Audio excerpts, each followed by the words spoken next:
Chapter 49. I am involved in mystery. I received one morning by the post the following letter, dated Canterbury, and addressed to me at Doctors' Commons, which I read with some surprise. My dear Sir, circumstances beyond my individual control have, for a considerable lapse of time, effected a severance of that intimacy which, in the limited opportunities conceded to me in the midst of my professional duties, of contemplating the scenes and events of the past, tinged by the prismatic hues of memory, has ever afforded me, as it ever must continue to afford, gratifying emotions of no common description. This fact, my dear sir, combined with the distinguished elevation to which your talents have raised you, deters me from presuming to aspire to the liberty of addressing the companion of my youth by the familiar appellation of Copperfield. It is sufficient to know that the name to which I do myself the honour to refer will ever be treasured among the muniments of our house. I allude to the archives connected with our former lodgers, preserved by Mrs. Micawber, with sentiments of personal esteem amounting to affection. It is not for one situated, through his original errors and a fortuitous combination of unpropitious events, as is the founded bark, if he may be allowed to assume so maritime a denomination, who now takes up the pen to address you. It is not, I repeat, for one so circumstanced, to adopt the language of compliment or of congratulation. That he leaves to abler and purer hands. If your more important avocation should admit of your ever tracing these imperfect characters thus far, which may be, or may not be, as circumstances arise, you will naturally inquire by what object I am influenced, then, in inditing the present missive. Allow me to say that I fully defer to the reasonable character of that inquiry, and proceed to develop it, premising that it is not an object of a pecuniary nature.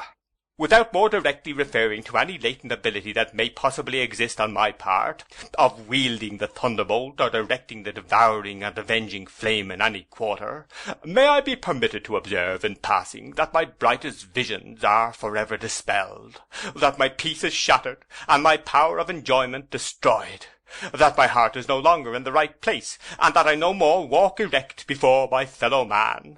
The canker is in the flower, the cup is bitter to the brim, the worm is at his work, and will soon dispose of his victim. The sooner the better. But I will not digress. Placed in a mental position of peculiar painfulness, beyond the assuaging reach even of Mrs. Micawber's influence, though exercised in the tripartite character of woman, wife, and mother, it is my intention to fly from myself for a short period, and devote a respite of 48 hours to revisiting some metropolitan scenes of past enjoyment. Among other havens of domestic tranquillity and peace of mind, my feet will naturally tend towards the King's Bench prison. In stating that I shall be, D.V., on the outside of the south wall of that place of incarceration on civil process, the day after tomorrow at 7 in the evening precisely, my object in this epistolary communication is accomplished. I do not feel warranted in soliciting my former friend Mr. Copperfield, or my former friend Mr. Thomas Traddles of the Inner Temple, if that gentleman is still existent and forthcoming, to condescend to meet me, and renew, so far as may be, our past relations of the olden time. I confine myself to throwing out the observation that, at the hour and place I have indicated, may be found such ruined vestiges as yet remain of a fallen tower. Wilkins Micawber. P.S. It may be advisable to superadd to the above the statement that Mrs. Micawber is not in confidential possession of my intentions. I read the letter over several times, making due allowance for Mr. Micawber's lofty style of composition, and for the extraordinary relish with which he sat down and wrote long letters on all possible and impossible occasions. I still believed that something important lay hidden at the bottom of this roundabout communication. I put it down to think about it, and took it up again to read it once more, and was still perusing it when Traddles found me in the height of my perplexity. "My dear fellow," said I never was better pleased to see you. You can give me the benefit of your sober judgment at a most opportune time. I have received a very singular letter, Traddles, from Mr. Micawber." "No," cried Traddles, "you don't say so! And I have received one from Mrs. Micawber." With that, Traddles, who was flushed with walking, and whose hair, under the combined effects of exercise and excitement, stood on end as if he saw a cheerful ghost, produced his letter and made an exchange with me. I watched him into the heart of Mr. Micawber's letter, and returned the elevation of eyebrows with which he said, "Wielding the thunderbolt, or directing the devouring and avenging flame? Bless me, Copperfield!" and then entered on the perusal of Mrs. Micawber's epistle. It ran thus: "My best regards to Mr. Thomas Traddles, and if he should still remember one who formerly had the happiness of being well acquainted with him, may I beg a few moments of his leisure time? I assure Mr. T.T. that I would not intrude upon his kindness were I in any other position than on the confines of distraction. Though harrowing to myself to mention, the alienation of Mr. Micawber, formerly so domesticated, from his wife and family, is the cause of my addressing my unhappy appeal to Mr. Traddles, and soliciting his best indulgence. Mr. T. can form no adequate idea of the change in Mr. Micawber's conduct, of his wildness, of his violence.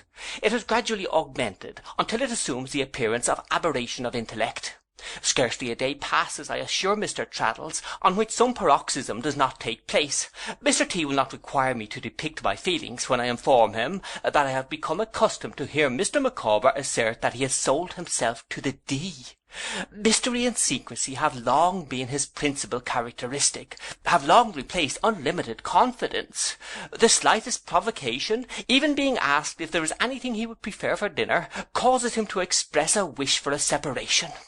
Last night, on being childishly solicited for twopence to buy lemon stunners, a local sweetmeat, he presented an oyster knife at the twins. I entreat Mr. Traddles to bear with me in entering into these details. Without them, Mr. T. would indeed find it difficult to form the faintest conception of my heart-rending situation. May I now venture to confide to Mr. T. the purport of my letter?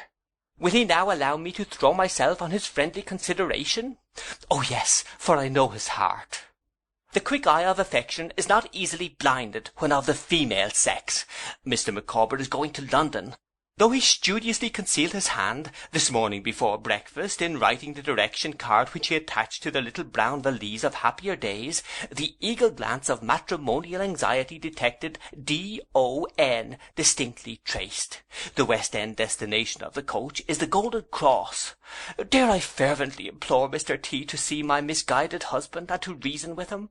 Dare I ask Mr. T. to endeavour to step between Mr. Micawber and his agonized family? Oh no, for that would be too much. If Mr. Copperfield should yet remember one unknown to fame, will Mr. T. take charge of my unalterable regards and similar entreaties? In any case, he will have the benevolence to consider this communication strictly private, and on no account whatever to be alluded to, however distantly, in the presence of Mr. Micawber. If Mr. T. should ever reply to it, which I cannot but feel to be the most improbable, a letter addressed to M.E., Post Office, Canterbury, will be fraught with less painful consequences than any addressed immediately to one who subscribes herself, in extreme distress, Mr. Thomas Traddles's respectful friend and suppliant, Emma Micawber. What do you think of that letter? Said Traddles, casting his eye upon me when I had read it twice. What do you think of the other one? Said I, for he was still reading it with knitted brows. I think that the two together, Copperfield, replied Traddles, mean more than Mr. and Mrs. Micawber usually mean in their correspondence, but I don't know what. They are both written in good faith, I have no doubt, and without any collusion. Poor thing! He was now alluding to Mrs. Micawber's letter, and we were standing side by side comparing the two. It will be a charity to write to her at all events, and tell her that we will not fail to see Mr. Micawber. I acceded to this the more readily because I now reproached myself with having treated her former letter rather lightly. It had set me thinking a good deal at the time, as I have mentioned in its place, but my absorption in my own affairs, my experience of the family, and my hearing nothing more, had gradually ended in my dismissing the subject. I had often thought of the Micawbers, but chiefly to wonder what pecuniary liabilities they were establishing in Canterbury, and to recall how shy Mr. Micawber was of me when he became clerk to Uriah Heep. However, I now wrote a comforting letter to Mrs. Micawber in our joint names, and we both signed it. As we walked into town to post it, Traddles and I held a long conference, and launched into a number of speculations, which I need not repeat. We took my aunt into our council in the afternoon, but our only decided conclusion was that we would be very punctual in keeping Mr. Micawber's appointment. Although we appeared at the stipulated place a quarter of an hour before the time, we found Mr. Micawber already there. He was standing with his arms folded over against the wall, looking at the spikes on the top, with a very sentimental expression, as if they were the interlacing boughs of trees that had shaded him in his youth. When we accosted him, his manner was something more confused, and something less genteel than of yore. He had relinquished his legal suit of black for the purposes of this excursion, and wore the old surtout and tights, but not quite with the old air. He gradually picked up more and more of it as we conversed with him, but his very eyeglass seemed to hang less easily, and his shirt collar, though still of the old formidable dimensions, rather drooped. "Gentlemen," said Mr. Micawber, after the first salutations, "you are friends in need, and friends indeed. Allow me to offer my inquiries with reference to the physical welfare of Mrs. Copperfield in esse, and Mrs. Traddles in posse, presuming, that is to say, that my friend Mr. Traddles is not yet united to the object of his affections for weal and for woe." We acknowledged his politeness, and made suitable replies. He then directed our attention to the wall, and was beginning, "I assure you, gentlemen," when I ventured to object to that ceremonious form of address, and to beg that he would speak to us in the old way. "My dear Copperfield," he returned, pressing my hand, "your cordiality overpowers me. This reception of a shattered fragment of the temple once called man, if I may be permitted to so express myself, bespeaks a heart that is an honour to our common nature. I was about to observe that I again behold the serene spot where some of the happiest hours of my existence fleeted by." "Made so, I am sure, by Mrs. Micawber," said I. "I hope she is well." "Thank you," returned Mr. Micawber, whose face clouded at this reference. "But she is so-so. And this," said Mr. Micawber, nodding his head sorrowfully, "is the bench, where for the first time in many revolving years the overwhelming pressure of pecuniary liabilities was not proclaimed, from day to day, by importune voices declining to vacate the passage. There was no knocker on the door for any creditor to appeal to, where personal service of process was not required, and detainees were merely lodged at the gate. Gentlemen," said Mr. Micawber, "when the shadow of that ironwork on the summit of the brick structure has been reflected on the gravel of the parade, I have seen my children thread the mazes of that intricate pattern, avoiding the dark marks. I have been familiar with every stone in the place. If I betray weakness, you will know how to excuse me." "We have all got on in life since then, Mr. Micawber," said I. "Mr. Copperfield," returned Mr. Micawber bitterly, "when I was an inmate of that retreat I could look my fellow-man in the face, and punch his head if he offended me. My fellow-man and myself are no longer on those glorious terms." Turning from the building in a downcast manner, Mr. Micawber accepted my proffered arm on one side, and the proffered arm of Traddles on the other, and walked away between us. "There are some landmarks," observed Mr. Micawber, looking fondly back over his shoulder, "on the road to the tomb, which, but for the impiety of the aspiration, a man would wish never to have passed. Such is the bench in my checkered career." "Oh, you are in low spirits, Mr. Micawber," said Traddles. "I am, sir," interposed Mr. Micawber. "I hope," said Traddles, "it is not because you have conceived a dislike to the law, for I am a lawyer myself, you know." Mr. Micawber answered not a word. "How is our friend Mr. Heep, Mr. Micawber?" said I, after a silence. "My dear Copperfield," returned Mr. Micawber, bursting into a state of much excitement, and turning pale, "if you ask after my employer as your friend, I am sorry for it. If you ask after him as my friend, I sardonically smile at it. In whatever capacity you ask after my employer, I beg, without offence to you, to limit my reply to this, that whatever his state of health may be, his appearance is foxy, not to say diabolical. You will allow me, as a private individual, to decline pursuing a subject which has lashed me to the utmost verge of desperation in my professional capacity." I expressed my regret for having innocently touched upon a theme that roused him so much. "May I ask," said I, without any hazard of repeating the mistake, "how my old friends Mr. and Miss Wickfield are?" Miss Wickfield,' said Mr. Micawber, now turning red, "is, as she always is, a pattern, a bright example. My dear Copperfield, she is the only starry spot in a miserable existence. My respect for that young lady, my admiration of her character, my devotion to her for her love and truth and goodness.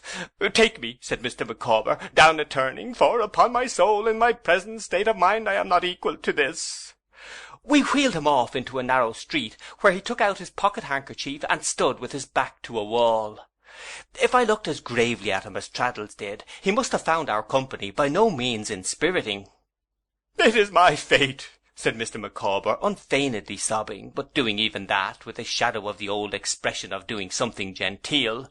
"It is my fate, gentlemen, that the finer feelings of our nature have become reproaches to me. My homage to Miss Wickfield is a flight of arrows in my bosom.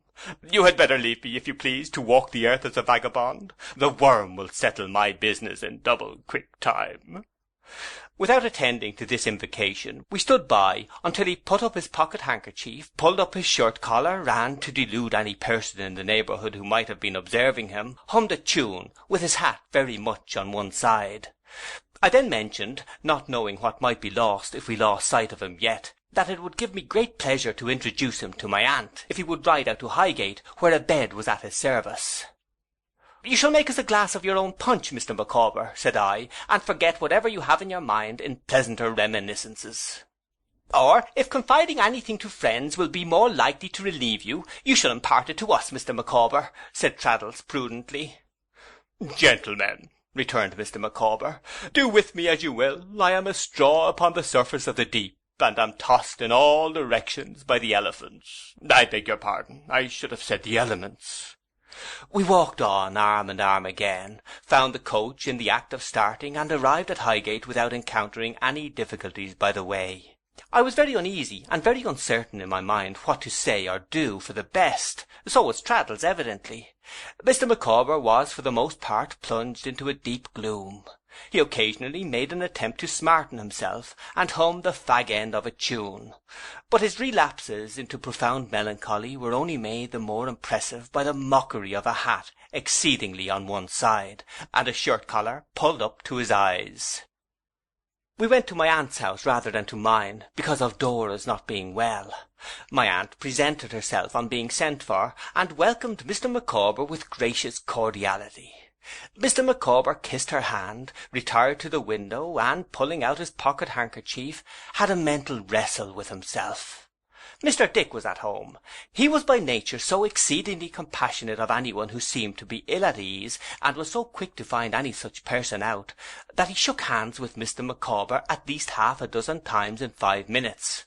To Mr. Micawber in his trouble, this warmth on the part of a stranger was so extremely touching that he could only say, on the occasion of each successive shake, "My dear sir, you overpower me," which gratified Mr. Dick so much that he went at it again with greater vigour than before.